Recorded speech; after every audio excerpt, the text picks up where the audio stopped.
राम। शंखनाद में आपका स्वागत है। प्रियंका वाड्रा राहुल गांधी की छोड़ी हुई वायनाड सीट पर उपचुनाव तो लड़ रही हैं, लेकिन इस सीट पर चुनाव लड़कर वो फंस गई हैं और उनके लिए इस सीट पर जीतना बेहद मुश्किल हो गया है और उन्हें हार का डर सताने लगा है। ऊपर से देखें तो आपको लगेगा कि अरे गांधी परिवार की सीट है, राहुल गांधी अभी 3.5 लाख वोटों से यहाँ से जीत कर गए हैं, तो उनके लिए ये सीट जीतना कितना मुश्किल होगा। प्रियंका वाड्रा तो यहाँ चुटकियों में जीत जाएंगी, लेकिन ऐसा नहीं है, क्योंकि यहाँ पर जो इस वक्त स्थानीय कारण है, जो वहां का माहौल है और जो लोगों के बीच मुद्दे बने हुए हैं, वो प्रियंका वाड्रा के लिए ये चुनाव जीतना कठिन बना रहे हैं, उनके लिए मुश्किलें पैदा कर रहे हैं। और इसीलिए प्रियंका वाड्रा के लिए ये सीट अब बहुत चुनौती भरी हो गई है।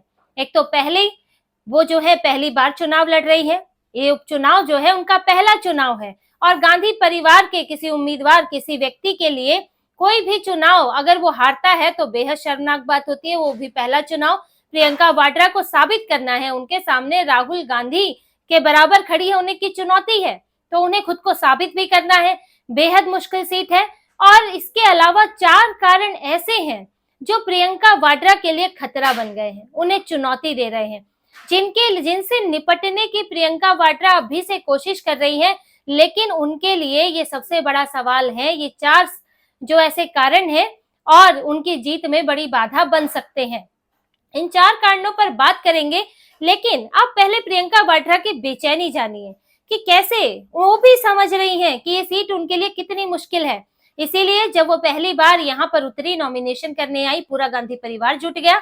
जैसे कि किसी से गद्दी लेके किसी दूसरे को सौंपनी हो, राज्याभिषेक जैसे किया जाता है, तो यहाँ उनको गद्दी सौंपने आ गए। राहुल गांधी, सोनिया गांधी को भी आना पड़ा और यहाँ पर प्रचार के लिए कि प्रियंका गांधी को जो है यहाँ से जिता दो। अब प्रियंका जो है वो लगातार चिट्ठी पर चिट्ठी लिख रही हैं। पहली चिट्ठी लिखी जिसमें तो इन्होंने एक तरह से माफी मांगी कि राहुल गांधी वायनाड छोड़कर चले गए थे, लेकिन उनकी तरह ही अब मैं भी पूरी तरह यहाँ का ध्यान रखूंगी। और पूरा उन्होंने राहुल गांधी को आधार बनाते हुए कुछ अपनी बातें कहते हुए एक चिट्ठी लिखी, लोगों से इमोशनल अपील की। इसके बाद भी दूसरी चिट्ठी लिखी जिसमें खुद को हाउसवाइफ बताया और बताया कि मैं कैसे घर में अपनी आवाज बुलंद करती हूँ, मेरे पति से पूछ लीजिए, और मैं वायनाड में भी अपनी आवाज बुलंद रखूंगी। यानी कि एक कोशिश है कि लोगों को थोड़ा सा मजाकिया अंदाज में महिलाओं से जुड़ने की। बीजेपी पर, सीपीआईएम पर सवाल उठाया और जिस दिन उन्होंने पहली रैली की थी उस दिन उन्होंने क्या कहा था कि मैं यहाँ पर पहली बार अब चुनाव लड़ रही हूँ, अभी तक मैं प्रचार करने आती थी लेकिन अब मैं खुद चुनाव लड़ रही हूँ। ये एक इमोशनल अपील थी लोगों से, लेकिन ये सब प्रियंका वाड्रा इसलिए कर रही है क्योंकि वो जानती हैं कि वायनाड अब लोकसभा चुनाव नहीं है, वो उपचुनाव है और यहाँ पर कई फैक्टर्स हैं जो उनके लिए मुश्किलें खड़ी कर रहे हैं, दिक्कतें बन रहे हैं। इन फैक्टर्स पर बात करते हैं। पहला जो कारण है वहां पर जो प्रियंका गांधी के लिए चुनौती बना हुआ है वो है स्थानीय बनाम बाहरी का मुद्दा। और स्थानीय, यहाँ पर स्थानीय कौन है? स्थानीय है प्रियंका वाड्रा के लिए सबसे बड़े प्रतिद्वंदी सीपीआईएम के सत्यम मोकेरी। सत्यम मोकेरी यहाँ से उम्मीदवार है, सीपीआईएम के उम्मीदवार है और वो वहां के स्थानीय नेता हैं। प्रियंका वाड्रा तो पैराशूट कैंडिडेट है, राहुल गांधी भी वही थे, लेकिन राहुल गांधी जो थे वो कांग्रेस के सर्वे सर्वा हैं। प्रियंका गांधी की वो स्थिति नहीं है और राहुल गांधी ने छोड़ भी दिया, लोगों ने वोट दिया, उन्होंने अमेठी और वायनाड में से अमेठी को चुना। एक धोखा तो पहले ही मिल गया। ऐसे ही प्रियंका वाड्रा को लेकर भी लग सकता है कि कुछ पता नहीं है, गांधी परिवार है, बड़े लोग हैं, कब आज जीते फिर गायब हो जाए, दिखे नहीं, सीट ही छोड़ दे, कब तक लोग बार बार वहां वोट देते रहेंगे। ऐसे में लोग स्थानीय नेता पर ज्यादा भरोसा करने पर सोच रहे हैं। जो सत्यम मोकेरी है वो कोझीकोड डिस्ट्रिक्ट के रहने वाले हैं, वहां जन्मे हैं, नादापुरम उनका विधानसभा क्षेत्र रहा है। वो 40 साल से करीब सक्रिय राजनीति कर रहे हैं, सीपीआईएम में कई पदों पर रह चुके हैं। अब कोझीकोड और वायनाड ये दोनों जिले हैं, वो बॉर्डर इनका मिलता है, साथ में दोनों जिले हैं। और इसके अलावा जो वायनाड लोकसभा जो सीट है वो सीट जो है इन 3 डिस्ट्रिक्ट में फैली हुई है, वायनाड, कोझीकोड और मल्लापुरम, और इन तीनों डिस्ट्रिक्ट से 7 विधानसभा सीटें भी आती हैं। तो यानी कि कोझीकोड जो है उसका कुछ इलाका वायनाड लोकसभा में मिला है, तो इस वजह से वो वहां के ये वायनाड सीट के ही वो स्थानीय नेता हो जाते हैं और वहां की राजनीति वो समझते हैं, लंबे समय से वहां पर काम कर रहे हैं। लोगों को ये भी लगने लगा है कि सीपीआईएम जो है वो सत्ता में है, अब कोई सीपीआईएम का नेता यहाँ रहेगा तो डायरेक्ट उनके काम करवा सकता है। अब प्रियंका वाड्रा जो है वो तो वहां रहेंगी नहीं, सेलिब्रिटी कैंडिडेट है, उनका प्रतिनिधि रहेगा, लेकिन उनके केंद्र में भी सरकार नहीं है, राज्य में भी नहीं है, तो वो उनके लिए क्या करा पाएंगी। तो ये सब बातों पर चर्चा हो रही है। और देखिए सीपीआईएम जो है वो वहां पर ऐसा नहीं है कि वो बिल्कुल ही गायब है, हमेशा कांग्रेस को चुनौती देती रही है, जीती भी है वहां पर। और उसका यहाँ पर जो विधानसभा चुनाव हुआ है उसमें भी सीपीआईएम ने कांग्रेस के बराबर अच्छा प्रदर्शन किया है। जो 7 विधानसभा सीटें हैं, जिनमें से 3 वायनाड में है, 3 मल्लापुरम में है और 1 कोझिकोड में है। अब 3 सीटों पर कांग्रेस जीती थी विधानसभा की, और बाकी 3 सीटों पर सीपीआईएम जीती थी और 1 सीट पर मुस्लिम लीग जीती थी, इंडियन यूनियन मुस्लिम लीग, जो कि कांग्रेस के ही गठबंधन में है। लेकिन सीपीआईएम जो है वो लगातार बराबर की टक्कर देती है। तो ऐसे में जो सत्यम मोकेरी हैं वो एक मजबूत प्रतिद्वंदी माने जा रहे हैं। एनी राजा भी थी राहुल गांधी के सामने, लेकिन वो बड़ी नेता थी, लेकिन वो स्थानीय नहीं थी। लेकिन इस बार सीपीआईएम ने ये जानबूझकर सत्यम मोकेरी को चुनाव में उतारा है, पिछली बार भी बड़ी टक्कर देने की कोशिश की थी। अब प्रियंका गांधी के सामने दूसरी चुनौती है वायनाड की डेमोग्राफी। वायनाड में तो कहा जाता है कि बड़े स्तर पर मुसलमान हैं और कांग्रेस के लिए वहां जीतना आसान है, लेकिन कांग्रेस का वहां पर सामना भाजपा से नहीं है। लोकसभा चुनाव में था, लेकिन इस बार उसका सामना भाजपा से नहीं है, सीपीआईएम से है। और सीपीआईएम के वोटर्स में भी मुस्लिम रहते हैं, जहां पर मुस्लिम वोटर्स होते हैं, सीपीआईएम होती है, तो वहां मुस्लिम जो है उनको वोट देते हैं। विधानसभा में ये ट्रेंड रहा है। तो वहां पर हिंदू बनाम मुस्लिम नहीं है इस वक्त, सीपीआईएम जब तक सामने है। और दूसरी बात, वहां पर मुसलमान पूरी तरह से बहुमत में भी नहीं है। 41.3% मुसलमानों की आबादी है, इसके अलावा हिंदुओं की 45% और ईसाइयों की 13.7% वहां पर आबादी है।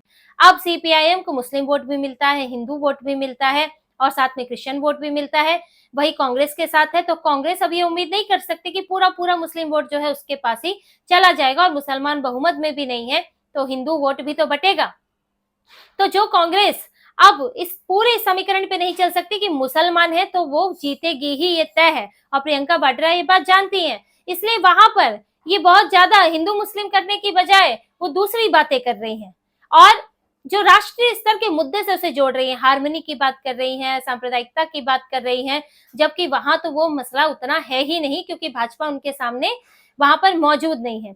इसके अलावा कांग्रेस का वहां पर वोट प्रतिशत भी गिरता रहा है। पिछली बार जहां 2019 में 64% वोट से राहुल गांधी जीते थे, पिछली बार उससे पहले तो 41 और 49% मिलते रहे थे, लेकिन पहली बार 2019 में गांधी परिवार के सर्वे सर्वा राहुल गांधी वहां उतरे मैदान में। लोकसभा चुनाव था तो मिल गए 64% वोट, लेकिन लोगों ने राहुल गांधी को देख लिया। उसके बाद जो है 2024 में 59% वोट मिले, वोट घट गया। और अब उपचुनाव है, अब तो राहुल गांधी भी नहीं है, अब तो वाड्रा है, तो उनको कितना वोट प्रतिशत मिलेगा, अब इस पर भी संशय है। तीसरी चुनौती जो है प्रियंका वाड्रा के सामने वो है उपचुनाव। ये जो चुनाव है वो लोकसभा चुनाव नहीं है, वो उपचुनाव है, और ये बहुत बड़ी मुश्किल है, क्योंकि इसने जो है पूरा जो परिप्रेक्ष्य है पूरा बदल दिया, पूरे हालात बदल दिए। देखिए लोकसभा चुनाव में क्या होता है, मुसलमानों को एक संदेश जाता है हर जगह के हर राज्यों के मुसलमानों को कि जो पार्टी भाजपा को हरा सकती है उसे वोट दें। इसीलिए वो दिल्ली में जो है आम आदमी पार्टी को वोट देते हैं, यूपी में सपा को वोट देते हैं और बंगाल में ममता बनर्जी को वोट देते हैं। इसी तरह से केरल में भी ये मैसेज जाता है कि आप सीपीआईएम को जिता देंगे तो उससे बीजेपी को ही फायदा हो जाएगा, क्योंकि कांग्रेस कमजोर हो जाएगी। सीपीआईएम भले ही इंडी ब्लॉक में थी, लेकिन केरल में थी तो यहाँ बंगाल में नहीं थी। तो ऐसे में कांग्रेस को वोट देने का मुसलमानों को संदेश जाता है और भाजपा को हराने के लिए वो किसी को भी वोट दे देंगे।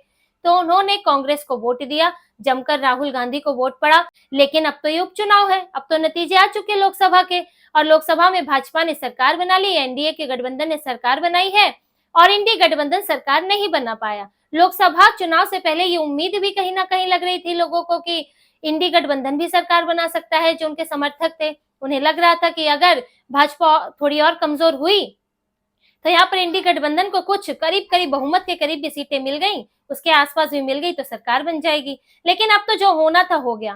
तो उपचुनाव में प्रियंका वाड्रा को क्यों चुनेंगे? आखिर कांग्रेस के लिए एक तरफा मुसलमानों का वोट क्यों पड़ेगा? तो ये सवाल वहां पर बना हुआ है, कांग्रेस के सामने ये बड़ा सवाल है। चौथी चुनौती जो प्रियंका वाड्रा के सामने है वो है कांग्रेस के अंदर, यानी कि कांग्रेस में उलझन पैदा हो गई है। कांग्रेस के नेता खुद ही कंफ्यूज हैं कि प्रियंका वाड्रा अगर जीत गई तो कांग्रेस के हालात क्या होंगे, क्योंकि जैसे कि कई बड़े विश्लेषकों ने ये बात कही और इस बीच मीडिया में भी ये चर्चा है कि अब लोकसभा में दो गांधी होंगे। प्रियंका वाड्रा गांधी जो है वो वहां पर होंगी और राहुल गांधी भी होंगे और दोनों एक दूसरे को चुनौती देंगे। अब प्रियंका गांधी जो है वो राहुल गांधी से कोई कमतर नेता तो है नहीं, वो भी इतने सालों से राजनीति कर रही हैं और प्रचार करती रही हैं, ठीक ठाक अच्छा बोल लेती हैं, राहुल गांधी से बेहतर ही बोल लेती हैं। तो अगर वो राहुल गांधी से कुछ बेहतर वहां पर परफॉर्म कर गई लोकसभा में तो राहुल गांधी के लिए तो मुश्किल हो जाएगी, तो प्रियंका वाड्रा जो है वो चमक जाएंगी। अब बोलने के लिए समय तो देना ही पड़ेगा, राहुल गांधी को मिलता है समय तो प्रियंका वाड्रा को नहीं देंगे तो भी परेशानी होगी कि लगेगा उन्हें राहुल गांधी के सामने दबाने की कोशिश है। अब प्रियंका की अपनी भी महत्वाकांक्षाएं हैं, ऐसे ही नहीं वो इतनी अपील कर रही हैं, इतनी कोशिशें कर रही हैं। वो खुद कब से चुनाव लड़ना चाहती हैं, लेकिन राहुल गांधी के चलते उनको चुनाव नहीं लड़ने दिया गया, क्योंकि मैदान में दो गांधी होंगे तो फिर पार्टी के टूटने का, पार्टी के खेमों में बंटने का डर है। टूटने की बात तो बात की है, लेकिन खेमा बट जाएगा। हुआ भी ऐसा था जब प्रियंका जो है यूपी में बहुत सक्रिय थी, प्रियंका का अलग खेमा बन गया, उनके अलग के पसंद के नेता बन गए, करीबी नेता बन गए, जो इस बात की भी बात करने लगे कि भाई राहुल गांधी अब कब तक हराएंगे, अब दूसरा नेता चाहिए।